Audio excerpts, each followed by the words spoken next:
नमस्कार, रसस्वादम किचनमध्ये आपणा सर्वांचं खूप खूप स्वागत. आज मी करणार आहे पौष्टिक असा मुगाचा डोसा. चला तर मग बघूया कसा करायचा ते. त्यासाठी लागणारं साहित्य म्हणजे अख्खे हिरवे मूग, हे असे हे घेतले मी. त्याच्यानंतर बॉइल्ड राईस आहे.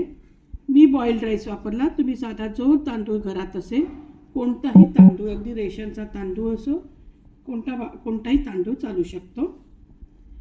हे मूग 7 ते 8 तास भिजत टाकायचे आणि त्याच्याबरोबरच हा तांदूळसुद्धा भिजवायचा, पण दोन्ही वेगवेगळे. आता हे जे तांदूळ आहे हे मी 8 तास भिजवल्यावर हे भिजवलेले तांदूळ 1 वाटी आहे.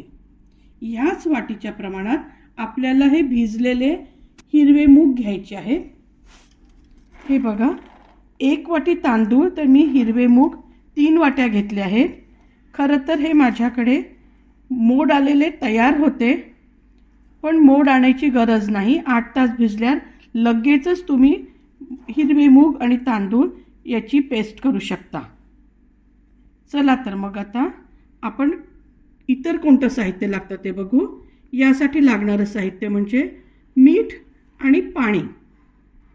आता हे मूग, हिरवे मूग आणि तांदूळ आपल्याला एकत्र पाणी घालून मिक्सरमधनं बारीक करून घ्यायचं आहे. हे पहा, असं आपलं हे पीठ तयार झालेलं आहे. आता हे आपण ठरवायचं की आपल्याला किती पातळ पाहिजे डोस्याच्या दृष्टीने.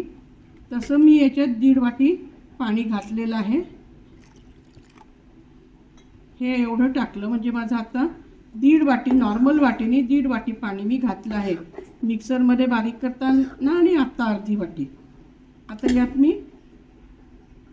अर्धा चमचा मीठ घालते आहे. हाफ टीस्पून मी मीठ घातलेलं आहे. आणि हे आता डोसे आपल्याला लगेच करायचे आहेत. याला गरज नाही आहे 10 मिनटं 15 मिनटं झाकून ठेवायची.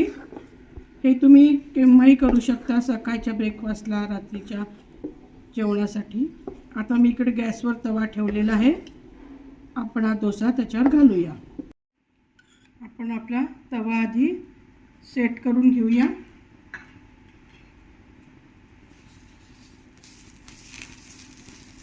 तुम्ही ब्रशने करू शकता, कशाने करू शकता.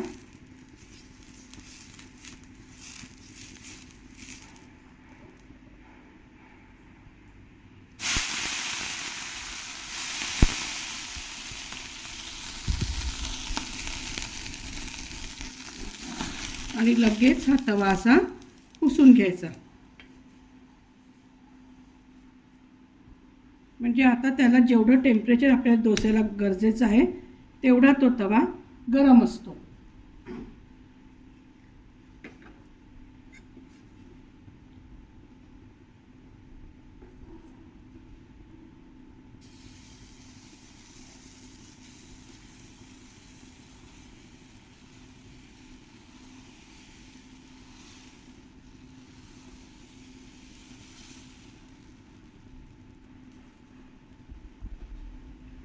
आता हा आपला थोडंसं वरनं कोरडा दिसायला लागला डोसा की आपण त्याच्यात थोडंसं तेल घालायचं.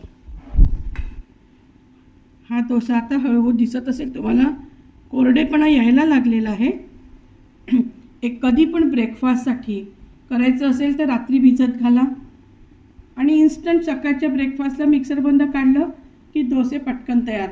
किंवा अनेकांकडे असं असतं की रात्रीचं जेवण हे त्यांना पूर्ण नको असतं, वरण भात भाजी पोळी, त्यांना रोजचं वेगवेगळं लागतं. किंवा दुपारी जर हे मूग आणि तांदूळ भिजत टाकले तर रात्रीसाठी असे छान डोसे आपण करून खाऊ शकतो.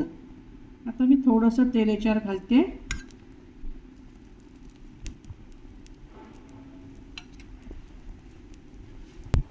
हे पहा, आता तुम्हाला दिसत असेल आपला डोसा आता तयार झाला आहे आणि तो साईडने आता हळूहळू सुटायला लागलेला आहे.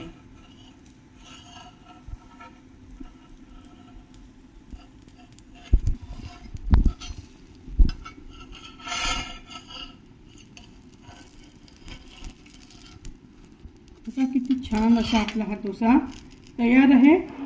याला असा तुम्हाला जर खूप क्रिस्पी हवा असेल तर तुम्ही याला पलटवू शकता, पण पलटवण्याची गरज नाही. हे बघा, हा एक डोसा मी तुम्हाला दाखवते. याला खूप क्रिस्पीपणा येण्यासाठी म्हणून मी नॉर्मल डोस्यात जसं तेल टाकतो तसं तेल टाकलं, पण हा डोसा बिना तेलाचाही फार सुंदर होतो. त्याला अजिबात गरज नाही आहे तेलाची. बघा किती सुंदर आपला डोसा तयार झालेला आहे. आता मी तुम्हाला पूर्ण बिना तेलाचा डोसा करून दाखवते.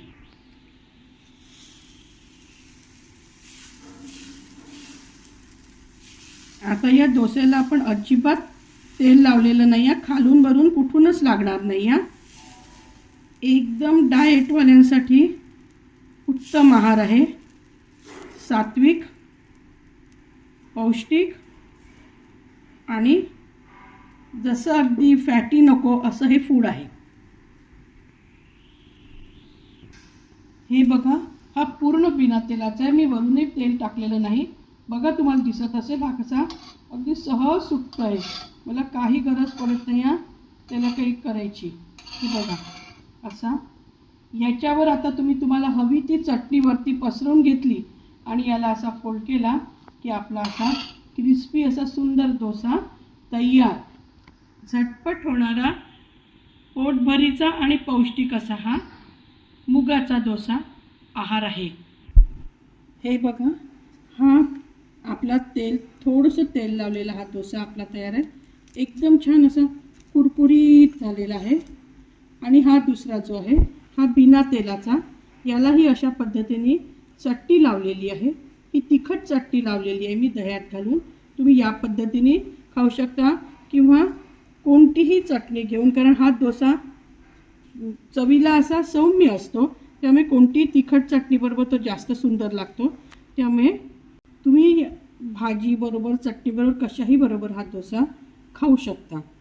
असा हा झटपट होणारा पौष्टिक डोसा तुम्हाला कसा वाटला मला प्रतिक्रियांनी कळवा.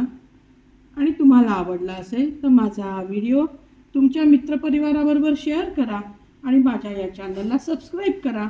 धन्यवाद.